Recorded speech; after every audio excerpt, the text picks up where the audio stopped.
Kanak a été rangé dans les réserves sous le code de l'indigénat, où on les a fermés dans les réserves, on les a arrachés de leurs terres pour vivre dans des espaces où ils ne peuvent pas cultiver au moins une igname ou une banane. Donc ces violeurs ont été tentés de se révolter pour réclamer la reconnaissance de la dignité de ce peuple et son existence en tant qu'humain. Une anecdote de ce vieux, le grand chef Bataille, il s'est pointé un jour devant le gouverneur de l'époque en disant « Monsieur le gouverneur, les bétails des colons mangeaient mes bananiers, mes tarots, mes ignames. Il faut faire une clôture derrière vos bétails. » Et le gouverneur lui dit « C'est à toi de mettre des barrières autour de ton champ, de tes ignames. » Le bétail lui dit le jour où mes ignames et mes tarots mangeront tes bétails, je ferai ma barrière. Pour l'instant, c'est à toi. Donc, c'est une position éthique aussi de vue par rapport à une violence réelle de cette époque. La deuxième anecdote aussi de ce grand chef qui a marqué l'histoire de notre pays, c'est au moment où vient devancer le gouverneur avec 2 sacs de terre. Il vide le premier sac et lui dit « Voici ce que vous avez pris, ma terre. » Et il vide le deuxième sac et c'est des sacs de pierre. Voici ce que vous avez laissé, la pierre. Donc c'est une lecture aussi sociologique, anthropologie aussi. Parce que le Kanak ne vit plus en relation avec la terre, mais il vit sur des pierres. Il ne peut plus manger. Il vit une vie limitée, comme des animaux. Donc cette position du Kanak de l'époque a évolué, parce que voilà, la violence aussi de la colonisation a continué, avec un gouverneur Faye qui a fermé justement la colonisation, on va dire le robinet sale, comme il disait. Parce que le robinet sale, c'était ceux qui ont été condamnés ici en France, on envoyé au pays pour puiser leur peine et après avoir droit à un accès sanitaire. Et lui, il change ce politique-là pour ouvrir un peuplement libre de la Kanaki, donnant l'accès à tous les colons qui veulent s'investir, travailler en Nouvelle-Calédonie et faire un peuplement, une politique de peuplement à sa manière. Pour écarter le Kanak du milieu social, d'une socialisation imaginée à la lecture coloniale, impérialiste, où le peuple autochtone n'est pas reconnu.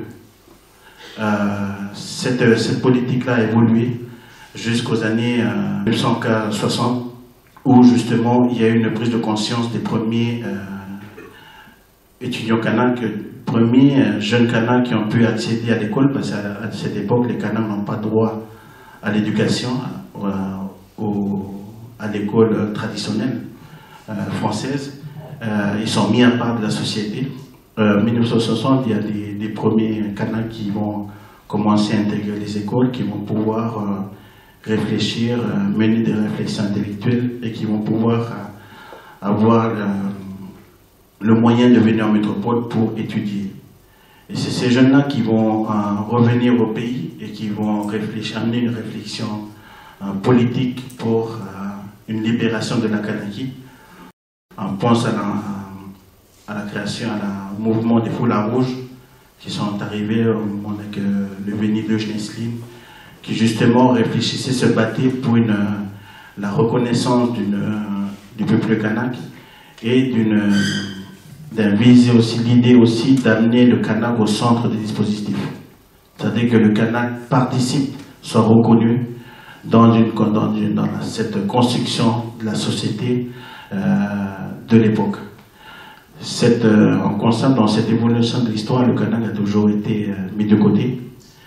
Entre-temps, il y a le boom du nickel des années 60, où les Kanaks ne sont pas appelés à travailler aussi, à participer dans une démarche économique au développement social de cette époque.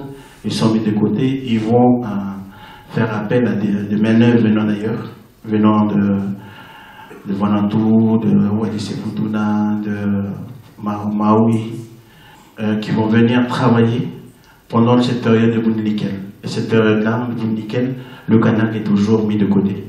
D'où les trajectoires politiques de ces jeunes qui étaient devenus aujourd'hui des vieux, qui sont devenus des responsables.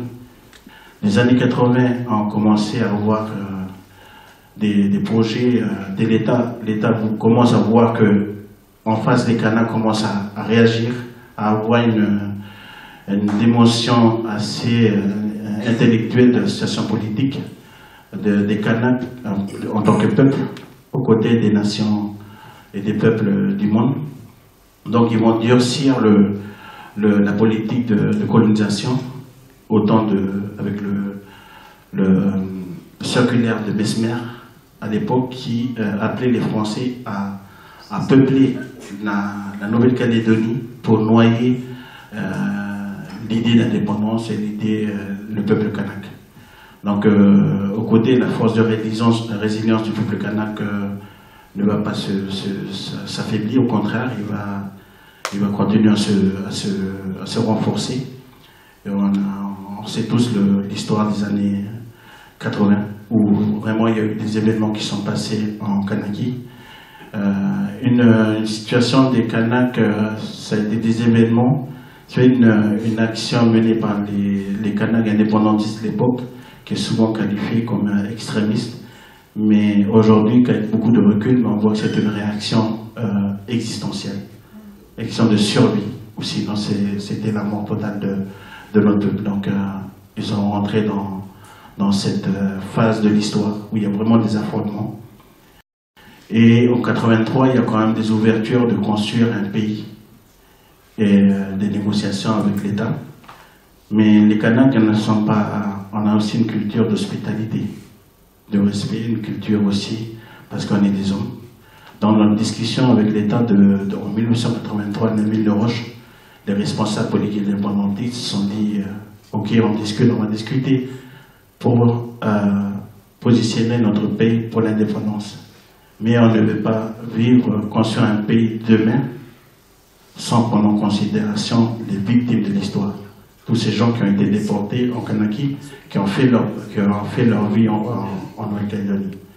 Et c'est ces gens-là qu'on appelle les victimes de l'histoire qu'on a inscrit aussi dans ce projet de société d'avenir de la Kanaki et qui aujourd'hui ont découlé, qui ont aussi une place dans les accords qui vont suivre l'accord de Pignon, ensuite l'accord de Oudino et les accords de Nouméa. Donc voilà juste une exposé rapide de cette histoire pour pouvoir comprendre un peu le sens de l'histoire de la lutte du peuple kanak. Et maintenant on va rentrer dans le sujet et je vais passer la parole à notre sénateur Robert Roui pour poser un peu le contexte aujourd'hui de la sortie des accords de Nouméa.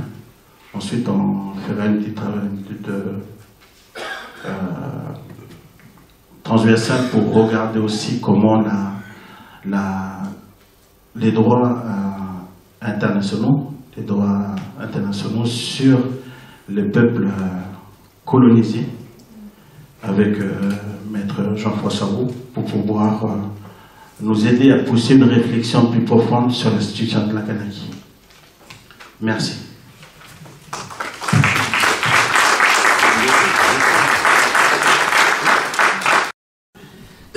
D'abord, avec beaucoup de respect, beaucoup d'humilité, je voudrais vous saluer de la part de notre peuple, mais également vous dire merci. Merci pour ce temps. Quand j'ai été élu au Sénat, mes premiers mots étaient de dire nous avons envie de rencontrer le peuple français. Et je vous salue ce soir parce qu'il y a une histoire à ça. Je voudrais aussi saluer tous les jeunes à nous qui sont là, qui font notre fierté dans les universités. Et je vous encourage beaucoup aller très loin, parce que le pays a besoin de vous tous.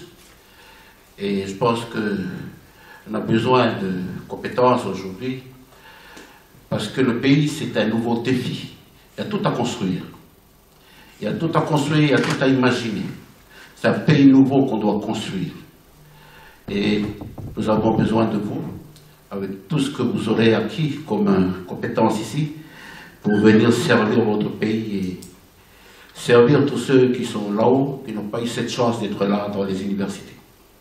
Pendant 36 ans, d'accord Matignon et Nouméa, nous avons vécu dans la paix, dans la sérénité, dans les développements, dans les compétences de développement qui nous ont été dévolues par ces accords, tout simplement parce que vous, le peuple français en 1988, vous avez sécurisé les accords à travers le référendum de 1988 et vous avez constitutionnalisé cet accord pour éviter, à chaque fois qu'il y a un changement de gouvernement en France, il y a un changement de loi.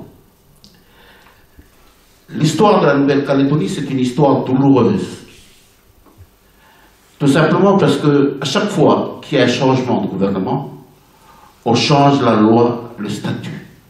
Je rappelle tout simplement que juste après les événements de 1984, où Éloi Machouo a été tué à ce moment-là, et avec tout ce qui s'est passé, malheureusement, on ne va pas refaire l'histoire, mais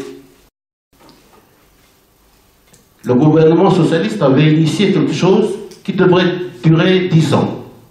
C'était le statut Fabius Pisani,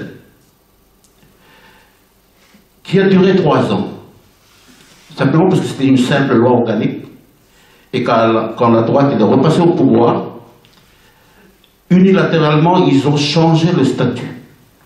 Fabius Pisani, pour devenir ce qu'on appelle le statut, je pense qu'il d'ailleurs avec les événements de 88, était un statut morné, qui a fait les événements d'Ouvéa, dont rappelait tout à l'heure Pasteur, et que nous allons commémorer dans les jours à venir. Ce qui fait le propre des accords Nouméa, c'est que c'est l'apparition d'un gouvernement. Parce qu'à l'époque, avec l'accord Matignon, l'exécutif était confié au commissaire. Et nous avons voulu à l'accord Nouméa qu'il y ait un exécutif local. C'est pour ça que ce qu'on appelle aujourd'hui le gouvernement collégial. Sinon, l'ensemble des compétences sont dévolues aux provinces, notamment en matière de développement économique, de santé, de travaux dans les... Mais sur les principes directeurs de chaque compétence, c'est le gouvernement qui les a. Donc on est aujourd'hui sur des chevauchements de compétences. C'est pour ça que c'est la gestion des fois c'est difficile.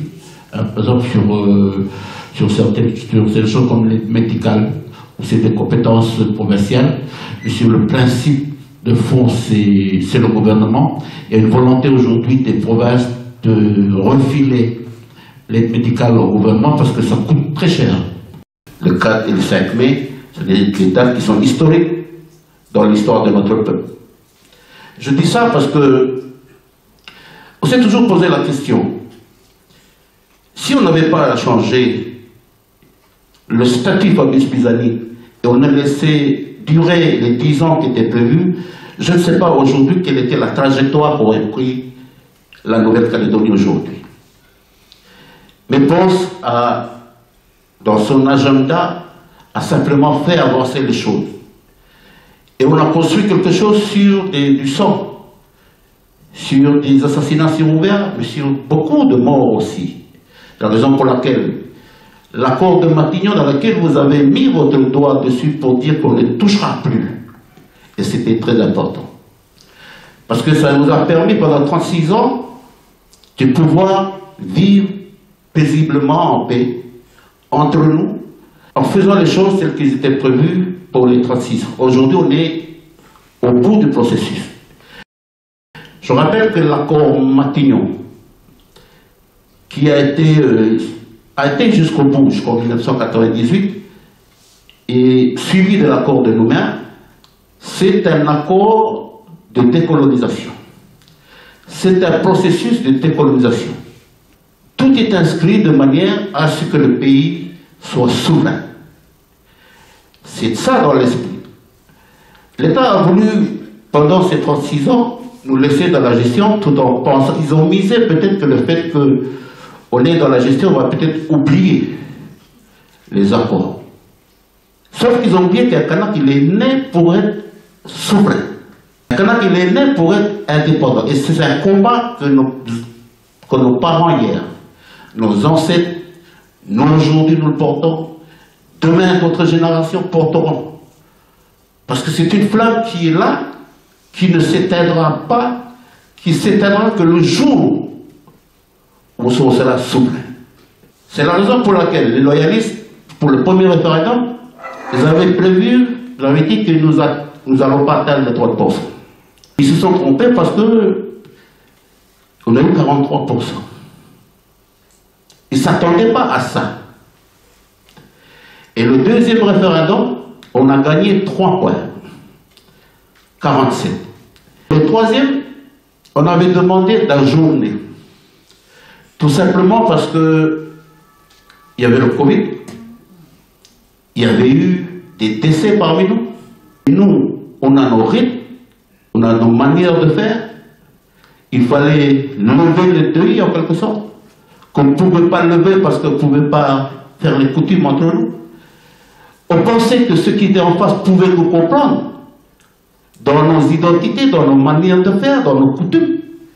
Ils ont imposé le troisième référendum. Ils l'ont fait sans nous. Ils ont eu 90%, je pense. C'est un moment qui ne mérite même pas d'être repris dans l'histoire du pays. Mais tout simplement parce qu'ils ont voulu aller vite. Aller vite pour rappeler ce qu'un certain sénateur disait à l'époque, il fallait purger l'indépendance. Nous, on continue, avec Maître Roux, il dira tout à l'heure, à porter ce dossier dans un contentieux international pour dire que nous ne reconnaissons pas ce troisième. Et les loyalistes aujourd'hui, ils veulent réécrire l'histoire de la Nouvelle-Calédonie qu'à partir de ce troisième référendum qui leur appartient. Le reste, ils veulent nier tout ce qui s'est fait avant. Pour eux, la Nouvelle-Calédonie, ce sera à partir que du troisième, la date qui a été retenue pour le troisième. L'État, qui devait rester impartial, parce que c'est une volonté de notre part que l'État ne prend pas part dans le choix que les Calédoniens, entre nous, on devait prendre pour l'avenir additionnel. Ils ont cassé les règles du jeu. Alors, pourquoi voulez-vous qu'aujourd'hui, on puisse continuer à faire confiance à un gouvernement qui n'est plus impartial, mais qui de fait aussi a fait son choix directement de dire de soutenir les loyalistes, même le candidat loyaliste l'année dernière au Sénat qui devait se présenter contre moi a été soutenu directement par le ministre Darmanin. Je dis ça pour que vous puissiez avoir le contexte dans lequel nous vivons aujourd'hui, dans lequel le dossier calédonien est aujourd'hui traité. Il ne faut pas dégeler le corps électoral. Parce que pour nous, le dégel du corps électoral, ça signifie simplement qu'on va enlever la notion de peuple, qui est aujourd'hui, le Kanak est considéré comme un peuple, pas comme une communauté. Ça, c'est constitutionnalisé. C'est dans les accords, c'est dans la Constitution. Dégeler le corps électoral, c'est de nous rendre tout simplement un citoyen comme n'importe quel citoyen français. Et c'est tout le danger aujourd'hui, c'est la raison pour laquelle on s'est organisé à ce qu'on appelle le CCAT. Le CCAT aujourd'hui, c'est un comité qui est chargé des actions sur le terrain. Et en quelques semaines, ils ont soulevé le peuple kanak, mais aussi avec les non-kanaks qui soutiennent le peuple kanak. Et aujourd'hui, il y a des mobilisations très fortes contre ce dégel du corps électoral qui nous paraît aujourd'hui la mort du peuple kanak. D'autant plus que l'État a fait le forcing à travers 2 projets de loi. Le premier projet de loi, la loi organique, qui a été votée déjà à l'Assemblée nationale, pour repousser les élections jusqu'au 15 décembre de cette année. Faire décembre, ce qui est mis sur le fait qu'on va dégeler le corps électoral. Donc, c'est juste une question de pouvoir intégrer tous ceux qui viennent. En fait, l'objectif du dégel, également par derrière, c'est de nous priver de l'exercice des institutions, des pouvoirs d'institution. Parce que c'est 20 000, 25 000, ou je ne sais plus combien ils disent. Ils pensent que c'est des gens qui vont voter forcément à droite pour eux. Donc forcément, ça va nous rendre minoritaires, nous aurons moins d'élus dans la gestion du Congrès. Et c'est ça l'objectif qu'il veut. Le Cornu, qui était à l'époque le ministre de l'Outre-mer, il disait à cette époque-là, quand on avait demandé de repousser le référendum, quand on avait demandé de repousser le 3e référendum, voilà ce qu'il avait dit exactement. En démocratie, les élections se tiennent à l'heure. Aujourd'hui, avec la même démocratie, il repousse les élections provinciales prévues en mai jusqu'en décembre. Cette religion de la démocratie de l'État aujourd'hui va nous rendre minoritaires là où nous sommes. C'est la raison pour laquelle vous devez, là où vous êtes, le peuple français, dénoncer les attitudes d'un gouvernement qui ment. À chaque fois qu'il ment, rappelez-vous au Sénat, sur un document soi-disant que le FNCAS s'est engagé pour le dégel du corps électoral. C'est un document qu'on avait toujours demandé. Un document qui était signé, où il était mentionné le plus bas que une fois que les études seront faites par l'État sur l'impact du dégel, le FNCAS prendra ses positions. Il avait oublié de dire ça. C'est un mensonge d'État. Il a menti à la commission des lois, il nous a menti. Et c'est la raison pour laquelle le FNCAS a décidé aujourd'hui que Darmanin n'est plus crédible pour porter le dossier. Le projet de loi va être examiné le 13 mai. Le Sénat a déjà voté. C'est vrai, comme disait Maître Roux, c'est une discussion franco-français. Darmanin nous dit qu'il faut impérativement quelque chose avant le 1er juillet. Il faudra trouver une majorité pour le voter, parce que pour le moment c'est le 49.3 qui marche là-bas. À la fin, je rappelle simplement que le texte initial qui a été proposé par le gouvernement a été modifié par la droite au sein du Sénat. Donc le texte qui a été proposé par le ministre Darmanin a été complètement dénaturé. Et ils veulent, je pense, au 13 mai, remettre le texte initial. Sauf que pour aller au congrès de Versailles, il faut que le texte soit voté au même terme. C'est ça la condition. Sinon, on ne pourrait pas réunir le congrès de Versailles. Il faut trouver les 3/5. Ils disent qu'ils ont les 3/5. On verra. Aujourd'hui, nous avons aussi les élections européennes qui sont en jeu. Nous, on a rencontré l'ensemble des groupes politiques, que ce soit au niveau de l'Assemblée nationale ou au Sénat. Il y a une volonté d'apaiser les choses. Le ministre, il disait que s'il y a quelque chose de prévu et qu'il y a des accords qui sont trouvés, ils abandonnent la loi constitutionnelle. Ils sont capables d'être rouges le matin, bleu à midi et jaune l'après-midi. D'y faire noir toute la nuit. Simplement que la Nouvelle-Calédonie est toujours inscrite dans les pays à décoloniser. Et donc, tant que nous sommes sous le régime des Nations Unies, la France doit faire en sorte d'assurer que les équilibres électoraux ne soient pas brisés. Mais le fait d'intégrer les 40 000 ou les 25 000 demain dans le corps électoral, nous allons devenir très minoritaires à cause d'une démocratie. Voilà la raison pour laquelle aujourd'hui nous faisons un peu le tour pour vous dire combien nous avons besoin de vous aujourd'hui. Il faut nous soutenir. Je pense que sur la situation actuelle de la Nouvelle-Calédonie, vous êtes assez bien informés à travers la presse, à travers les écrits, mais aussi les réseaux sociaux, qui relayent les choses. Mais aujourd'hui, on a besoin que ici aussi, les gens se soulèvent, disent à l'État qu'à un moment donné, il faut laisser les initiatives locales.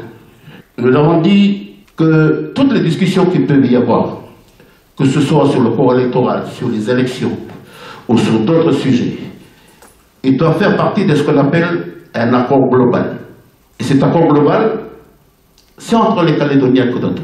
Je rappelle simplement que l'accord de Nouméa précisait bien que le destin commun, c'est faire peuple ensemble, autour du peuple kanak.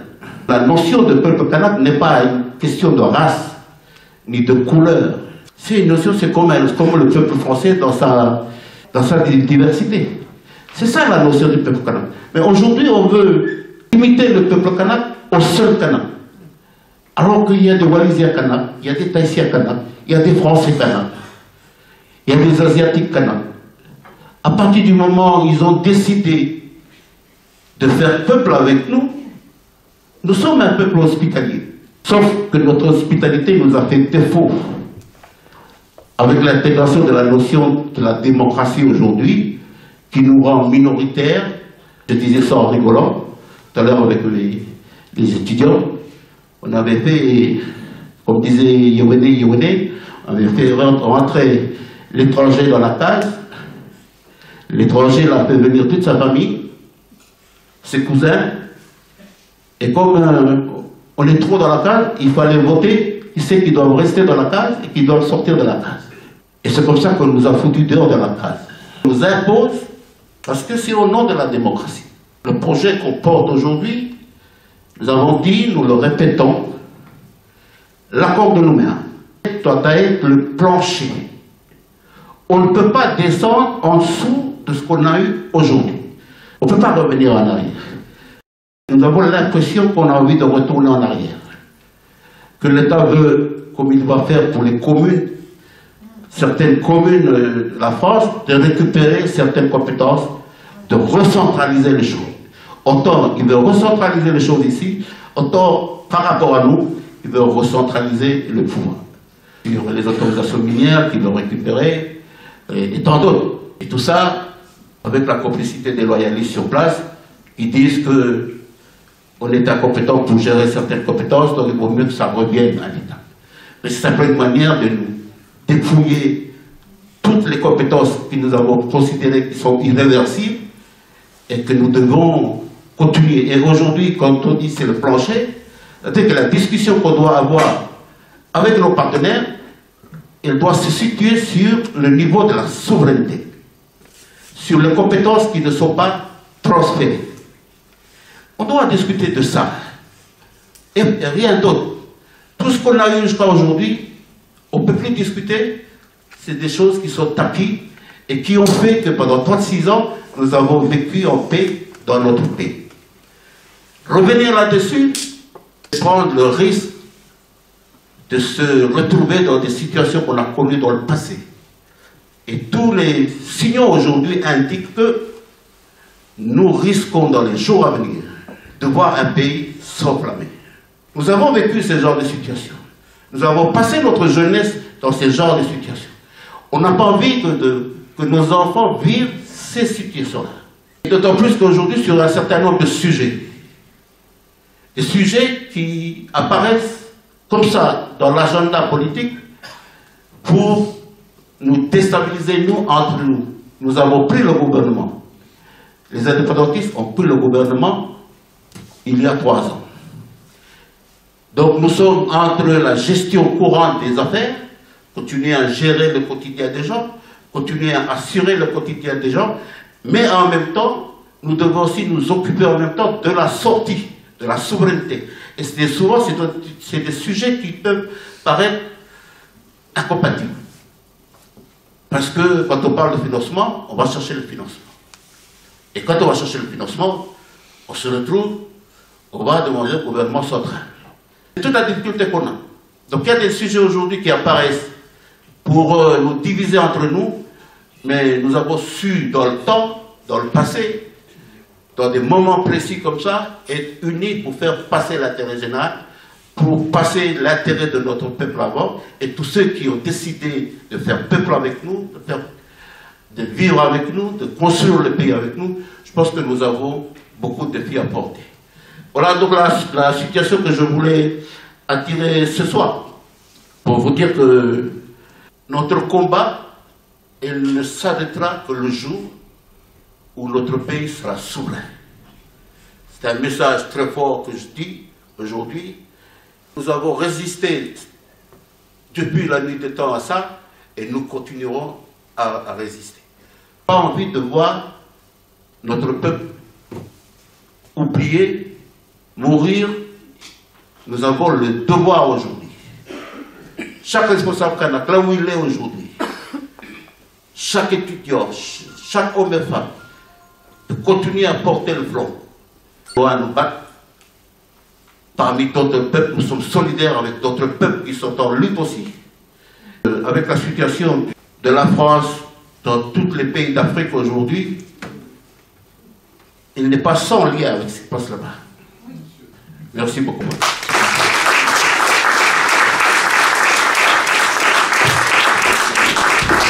Avant de passer la parole à Maître Roux pour nous emmener dans une lecture juridique de la situation en Kanaki, je voulais revenir aussi pour étayer un peu le propos du vieux, en disant que la démocratie en Kanaki est souvent comparée à la démocratie française ou occidentale.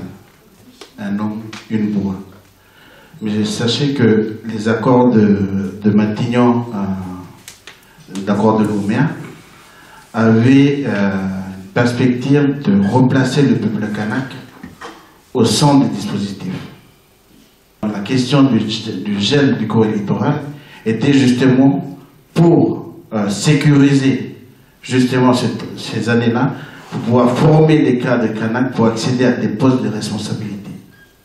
Si demain on dégèle le corps électoral, si tout le monde vient voter en Kanaki, le peuple kanak, on devient minoritaire, et sont des gens. Il y a 2 ans de ça, en Kanaki, l'USTKE était obligé de descendre dans les rues de Nouméa en 2000 pour défendre le droit à l'excession d'un poste à la D3T à un kanak, un fils LFL, un jeune de l'IFU qui a fait ses études ici en France, qui a la capacité de gérer cette institution. Il pose sa candidature, on ne pose pas sa candidature. On prend un gens d'ailleurs en France pour prendre ses postes à responsabilité. On est obligé de manifester, descendre dans les rues pour que le kanak accède à des postes à responsabilité. Dernièrement, il y avait un jeune aussi de l'IFU qui devait prendre un poste de responsabilité dans la police nationale. On a fait toute une mascarade dans les médias pour essayer de décourager le jeune pour qu'il puisse prendre ses responsabilités, afin d'intégrer un Zoré pour prendre ses postes à responsabilité. Ce n'est pas que pour le kanak. Parce que rappelez-vous tout à l'heure sur la partie de l'histoire, sur l'ouverture aussi qu'on a fait aux victimes de l'histoire.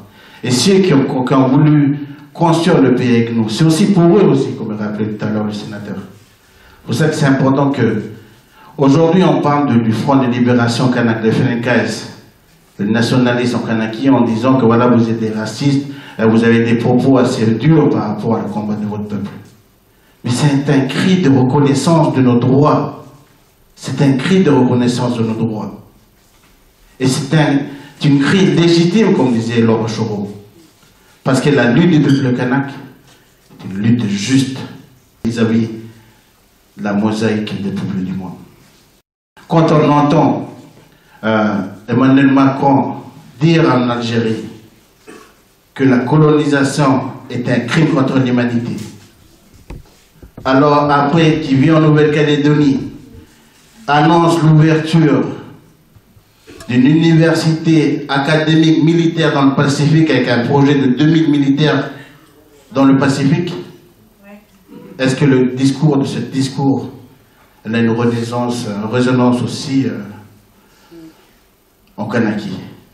Maître Roux, ce matin, il m'a envoyé un document dans un appel téléphonique il y a 2 jours avec Netanyahu, Premier ministre d'Israël, où il demande de cesser le feu, en disant que la colonisation est un acte contre les droits internationaux. Est-ce que l'État aujourd'hui respecte les droits internationaux vis-à-vis du peuple kanak? Le seul lien qui nous tisse, c'est qu'on est des humains, attachés à un endroit, à une terre. Et nous, Kanak, on est attachés à notre terre. C'est ce qui fait notre identité, à la mer.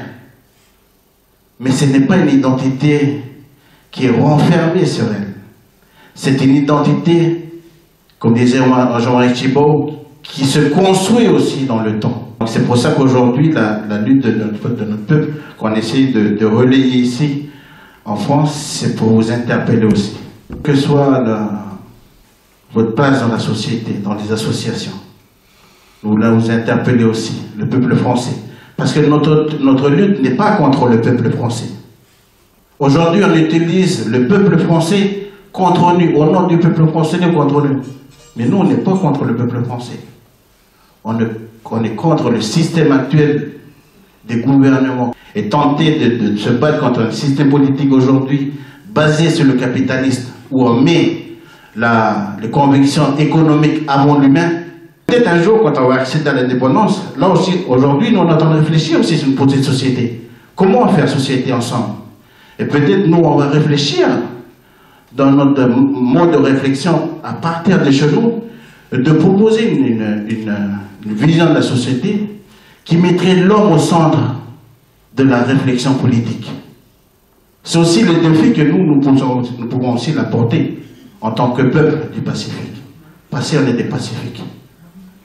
Donc voilà, c'est un appel aussi pour vous dire que, voilà, merci déjà pour le soutien. Et je pense qu'ensemble, si on doit faire face à l'État aujourd'hui, on doit être solidaire, malgré nos différences. Merci.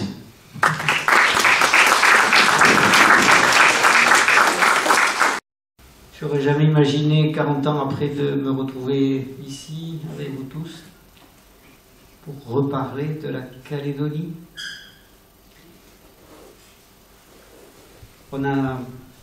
J'ai souvent dit, quand je plaidais devant la cour d'assises de Nouméa, défendre, c'est souffrir avec.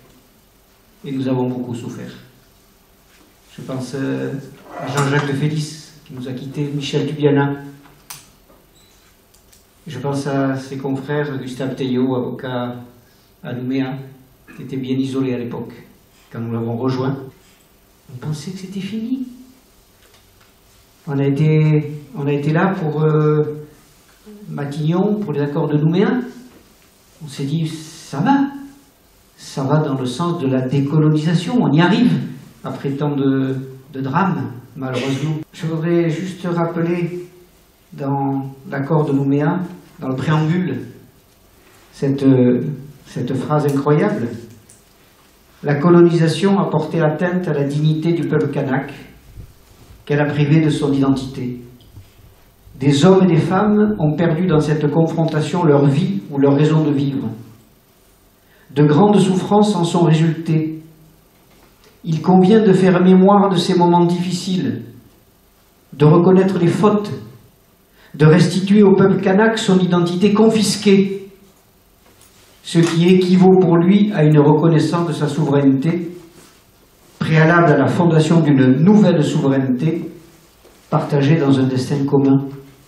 Ce texte est constitutionnalisé parce que les Kanaks ont dit ça suffit maintenant, vous nous faites des textes et puis alors celui-là on veut le constitutionnaliser. Et alors qu'est-ce qu'on nous dit aujourd'hui? Tout ça on le passe par perdre ses profits, on dégèle le corps électoral et effectivement les Français qui se sont installés en nombre en Nouvelle-Calédonie vont dire, comme ils le disent déjà, ici on est chez nous, on va voter. Oui, Robert, tu as rappelé, Yewene, Yewene, combien de fois j'ai entendu Yewene, Yewene nous raconter cette histoire. Il disait, ah je suis allé à Tahiti avec des copains kanaks, et puis on s'est promené, j'étais sur le bord de la route, et moi je suis parti tout seul, et là il y avait un pêcheur avec sa case, il m'a interpellé, il me dit, ah le kanak, qu'est-ce que tu fais vers chez nous? viens prendre le café. Alors je suis allé prendre le café. Et puis je suis rentré. Oh, j'ai dit au copain kanak, oh, il y a un pêcheur, il est super sympa. Demain, on y retourne, on ira prendre le café. Alors le lendemain, ils y vont avec les copains kanak. Et ils arrivent à la maison du pêcheur, et ils disent, on vient prendre le café. Ah non, mais on vient prendre le café. Hier, je t'ai invité, mais là, vous arrivez, vous êtes 3, vous êtes 4, j'ai pas prévu de vous inviter. Ah mais c'est pas grave, on va voter. C'est parfaitement expliqué. J'ai souvent plaidé ici, devant nos tribunaux et dans bien d'autres, en rappelant cette constitution, ce projet de constitution de 1793. Quand le gouvernement viole les droits garantis par la Constitution, la résistance sous toutes ses formes est le plus sacré des droits et le plus impérieux des devoirs. Et on voudrait se les garder pour nous et que le peuple colonisé, lui, il n'y a pas droit. C'est quand même assez extraordinaire. Nous accompagnons avec quelques juristes depuis ce troisième référendum, cet odieux troisième référendum, nous accompagnons le FLNKS sur la base du droit international. Parce que la question de la Nouvelle-Calédonie relève du droit international et pas du droit français. C'est tout simple. A priori, c'est tout simple. Nous ne sommes pas dans une question de droit français. Nous sommes dans une situation de colonisation, comme Robert vient de le rappeler. La Nouvelle-Calédonie est inscrite par les Nations Unies sur la liste des pays à décoloniser. La France est ce qu'on appelle une puissance administrante, c'est comme ça que l'appellent les Nations Unies, et elle doit permettre au peuple colonisé d'exercer son droit à l'autodétermination. J'ai bondi quand j'ai vu que la France demandait un avis au Conseil d'État.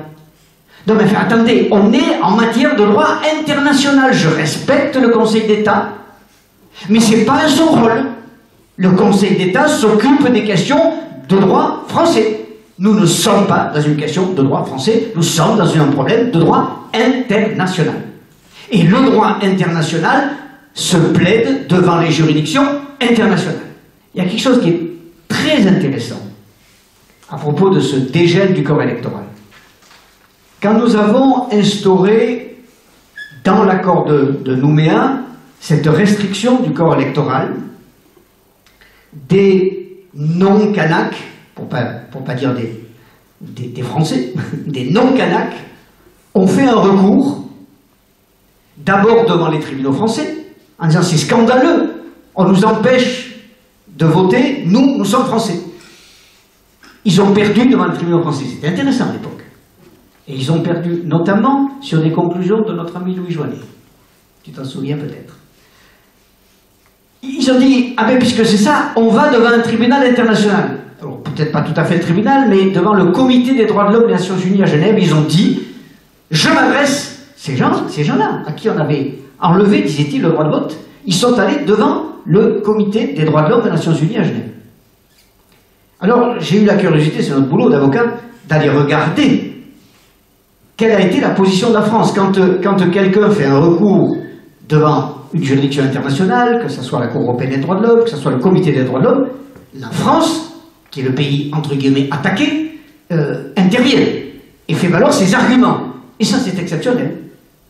La France, devant le comité des droits de l'homme des Nations Unies à Genève, a défendu, vous m'entendez bien, le gel du corps électoral, en disant que c'était normal qu'on ait gelé un corps électoral. Et maintenant, le même pays, mon pays, dit exactement l'inverse. Voilà. Donc, c'est juste pas possible. Bon sang, quand on a... Je sais plus qui disait mal nommer les choses... Ah oui, c'est Camus. Mal nommer les choses, c'est ajouter au malheur du monde. Mais nommons les choses. La question de Nouvelle-Calédonie est une question de décolonisation.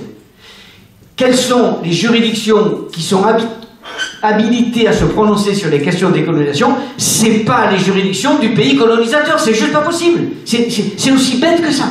Avec tout mon respect pour les membres et les juges du Conseil d'État. Mais ne nous trompons pas. Alors effectivement, dans cette tribune que j'ai publiée récemment, je l'avais proposée au Monde, elle n'a pas plu. Je l'ai proposée à Libé, elle n'a pas plu. Et je me suis adressé à l'Humanité qui m'a dit on prend. Et j'ai expliqué que si le gouvernement veut demander un avis, c'est très simple. Il y a une cour dont on parle beaucoup ces temps-ci. Vous l'avez noté, la Cour internationale de justice. Que pendant des années, on a ignoré. D'ailleurs, la France ne la reconnaît pas de manière générale. La France, pays des droits de l'homme, fait partie des pays qui, s'ils sont attraits devant la Cour internationale de justice, doivent l'accepter. Voilà, au coup par coup. Cette Cour internationale de justice, vous l'avez vu, on en parle assez ces temps-ci, elle a la capacité de donner des avis.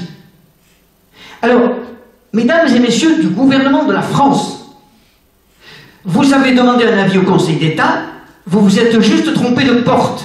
Si vous voulez demander un avis, vous connaissez la procédure, vous allez demander un avis à la Cour internationale de justice. C'est quand même pas très compliqué. Il y a un droit international. La France fait partie des pays qui a créé le droit international, qui a été fondateur de la Déclaration universelle des droits, de la Charte des Nations Unies, donc de tout le système des Nations Unies. Pourquoi la France ne veut pas aller devant la Cour internationale de justice pour poser la question, est-ce que le référendum a été fait conformément au droit international? Et là, ce n'est qu'un avis. Et à votre avis, pourquoi la France ne veut pas aller demander cet avis? Une fois encore, c'est pas tellement à moi qu'il faut poser la question, c'est au gouvernement. Pourquoi vous avez peur d'aller devant la Cour internationale, puisque ce n'est qu'un avis après tout? Très peur de cet avis. Voilà, parce qu'il y a des conséquences diplomatiques derrière qui sont très importantes. Et s'ils ne veulent pas comprendre, alors nous utiliserons des voies légales. Vous m'excuserez de ne pas en parler publiquement. Il y a des voies légales, nous ne sommes pas plus bêtes que les autres, et nous saurons les utiliser. Ces voies légales, une fois encore, c'est le droit international. Il n'y a que le droit international qui, aujourd'hui, une fois encore sur le plan juridique, il y a tous les aspects politiques, c'est pas à moi de le faire. Nous, très modestement, nous sommes juristes, nous sommes toujours aux côtés du FLNKS pour les assister dans les revendications de leurs droits. Leur droit, c'est le droit à la décolonisation, et le droit à la décolonisation, il se traite devant les juridictions internationales. Un point, c'est tout. Continuons à nous opposer à ce qui est en train de vouloir se faire en notre nom, c'est-à-dire dégeler le corps électoral, c'est-à-dire faire ce que Yéhoné dénonçait. On va rentrer à 15 dans la case et on va dire à celui qui est dans la case, eh bien on a voté et c'est nous qui allons décider maintenant que tu vas nous offrir le café. Nous sommes des citoyens responsables, nous ne pouvons pas l'accepter. Merci beaucoup.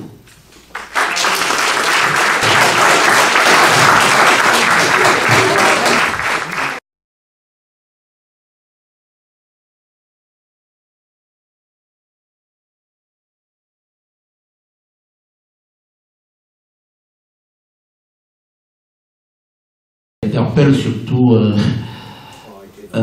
en face les indépendantistes, parce que bon, il y en a beaucoup qui ont peur de la question foncière. Il y a trois statuts. Il y a le domaine privé, il y a le domaine public et tous les terres coutumières. Tout ça, on a dit que demain, même dans la souveraineté, on continuera à respecter les gens qui ont acquis des choses, ils l'auront. Il n'y a pas question qu'on privatise, enfin qu'on nationalise les terres. Non, c'est le fruit du travail des uns et des autres. Mais c'est une question qui aujourd'hui circule parce que on est en politique. Simplement, les gens disent demain, ben, vous allez perdre ce que vous avez acquis. Non, nous, on a été clair là-dessus. Sur toutes les statuts, les trois statuts de terre qui sont là aujourd'hui, continuent à respecter. Donc, le reste, c'est les terres coutumières qui sont régies par les us et coutumes, les formes foncières avec la DRAC, avec des terres qui sont aujourd'hui redistribuées. Certains aujourd'hui ne sont pas, sont toujours en attente d'identification des propriétaires. Donc il y a un certain nombre de problèmes aussi qui se posent aussi à l'intérieur de chez nous, parce qu'il ne faut pas oublier que la colonisation a fait beaucoup déplacer les populations. Donc il y a des pertes de repères quelque part. Il y a des gens du nord qui ont été déplacés vers le sud, il y a des gens du sud qui ont été déplacés vers le nord. Un nombre de terrains qui sont chez eux, qui ne sont pas encore attribués. J'espère que ça va se faire dans les jours à venir. Toute la question qui se pose après, c'est le développement de ces terres. Le développement de ces terres, il y a beaucoup de voix qui s'élèvent aujourd'hui pour dire ben, il faut donner à ceux qui veulent investir pour travailler dessus ou faire de l'agriculture. Ce sont des propositions qui sont faites, mais je pense que la question foncière ne doit pas diviser demain notre peuple. Les organisations coutumières qui sont là, il faut être dans la discussion, il faut les intégrer dans la discussion, parce que c'est eux qui sont quand même notre sécurité. Même le cadastre qui a été retenu dernièrement, les jeunes qui travaillent dessus pour faire des applications pour cadastrer les terres, c'est important. Je pense qu'on a besoin maintenant de ces outils-là qui vont nous permettre aussi de gérer intelligemment les choses à notre niveau. C'est un défi qui nous est donné.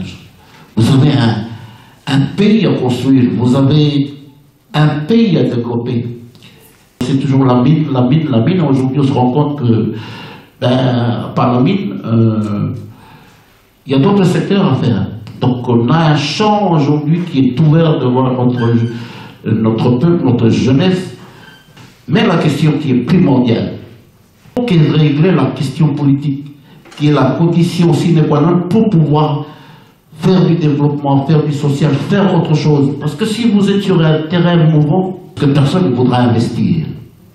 Donc c'est pour ça que nous disons, régler d'abord la chose politique. Certains veulent tout de suite se faire du développement. Il y a des paliers, il y a des escaliers à monter. Tu ne sautes pas du premier jusqu'au 10e, sinon tu vas te casser la gueule, excusez-moi du terme. Et de temps en temps, il vaut mieux monter les escaliers que de prendre l'ascenseur. Vous avez aussi les problèmes des sites miniers. Les coutumiers commencent aussi à faire de la revendication. Nous sommes au début de la construction du pays. Il y a d'autres choses qui vont venir et on continuera également à légiférer là-dessus. On réécoute le discours de Macron à Nouméa quand il a annoncé le discours du Parlement. Le discours, il parle de la réinstallation de la jeunesse dans des terres. Mais avant son discours, il a été à la fois pour rencontrer les jeunes agriculteurs Kalouche. Donc l'idée de récupérer des terres, c'est une interprétation personnelle, mais c'est un discours qui mérite de creuser parce qu'il y a cette perspective, on comprend qu'il y a eu l'idée derrière que l'État reprenne les terres et redistribue aux jeunes en question d'accompagner les jeunes à s'installer dans des projets. L'État remet la mainmise sur la question de la drame. Mais c'est intéressant qu'on soit vigilant là-dessus, que nos élus soient vigilants parce que les mots utilisés ne sont pas utilisés par hasard par Macron. C'est l'utilisation des mots. Il y a une perspective derrière. La question de la montée des eaux aujourd'hui chez Moyaï et dans le Pacifique, où les gens doivent, à un moment donné, qu'on réagisse par rapport au déplacement des gens. Nous avons cette identité rattachée à une jeunesse, si on peut dire ça comme ça, une origine qui dépend pas d'un caillou ou d'un endroit, d'un lieu sacré. L'ancien secrétaire général de l'Union calédonienne, Pierre Leclerc, qui présente justement une identité kanak universelle, qui donne une notion de l'identité kanak universaliste. C'est-à-dire que c'est une identité qui est enracinée d'un endroit, mais qui n'est pas fermée, qui ouvre, mais qui peut aussi être façonnée à travers les rencontres des autres cultures. On fait des recherches sur l'évolution de notre peuple. On voit qu'on a beaucoup été façonné. Demande aussi notre capacité à nos Kanaks à accepter l'autre et à se construire aussi. Et cela demande aussi que notre identité est vivante. Donc si demain on n'a plus le Kanak, on n'a plus la terre, ça ne veut pas dire que nous on meurt. Et aujourd'hui on fait référence à la terre parce qu'elle est là devant nous, on est sûr de la terre. Et on doit le protéger parce que c'est notre responsabilité vis-à-vis de la question écologique. Par exemple, si demain la montée des eaux, tout à l'heure, je discutais avec le sénateur, si demain l'eau monte à Yaï, est-ce que toi, Djéou, tu aurais pu me donner une place pour pouvoir reconstruire une identité? C'est une question qu'on n'aborde pas assez, mais c'est une question existentielle qu'on doit réfléchir aussi aujourd'hui dans ce projet de société, parce qu'elle touche notre identité en tant qu'individu en lien avec la terre, mais en tant qu'hommes et femmes aussi, dans notre capacité d'accueillir l'autre dans le besoin. La question, quand on est mieux, ils nous laissent partir de Yaï pour venir en France. comment tu vis ton canakitude, comme disait le vieux de Rébéné, à l'étranger. Comment tu vis ton humanité en tant que Kanak, en France, en Allemagne, en Belgique, sans ta terre. Et ça recourt à nos valeurs. Eh bien, aujourd'hui, je suis content de dire qu'on est au moins 2 fois plus nombreux que ce qu'on était en 2018, je crois. Donc, ça me fait plaisir, ça nous encourage. Mais à Rencontre Mars, nous avons aussi un autre projet que pour l'instant nous n'avons pas encore réussi à mettre en place. Il y a la Nouvelle-Calédonie, la Kanaki, mais il y a aussi la Polynésie, il y a aussi la Guyane, il y a aussi les Antilles, il y a aussi la Réunion. Nous, on ne remplacera pas, et Mayotte aussi, nous ne remplaçons pas les gens, c'est eux qui décident de ce qu'ils veulent faire, comment ils veulent procéder pour changer leur vie et leur statut. Mais on aimerait bien quand même qu'à un moment donné, on puisse constituer un colloque qui permette de faire rencontrer des personnes responsables de ces différents territoires et qui puissent faire connaître ce qui se passe au niveau économique et au niveau politique. À bientôt.